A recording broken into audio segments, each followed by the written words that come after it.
پاکستانی سیاست میں ایک بڑی خبر۔ عمران خان کی ملاقات۔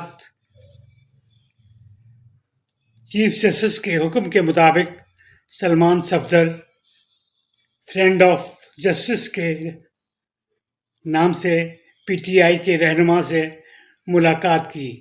یہ بدھ کا دن تھا۔ 3.5 گھنٹے تک ملاقات ہوئی۔ انہیں اڈیالہ جیل میں رسائی تک کوئی مشکلات پیش نہ آئیں اور بڑی کمفرٹیبل ان کی ملاقات رہی۔ جب وہ واپس لوٹے تو میڈیا کے نمائندے ان کی طرف لپکے اور کہا کہ اندر کیا بات چیت ہوئی۔ انہوں نے کہا کہ عمران خان ٹھیک ہے اور سب کچھ ٹھیک ہے۔ باقی رپورٹ میں جمعرات کو چیف جسٹس کے آگے پیش کروں گا، وہی باقی فیصلہ کریں گے۔ ہمارے چینل کو سبسکرائب کریں، لائک کریں، شیئر کریں۔ اگر کمنٹس دینا چاہیں تو ضرور دیں۔ شکریہ، والسلام۔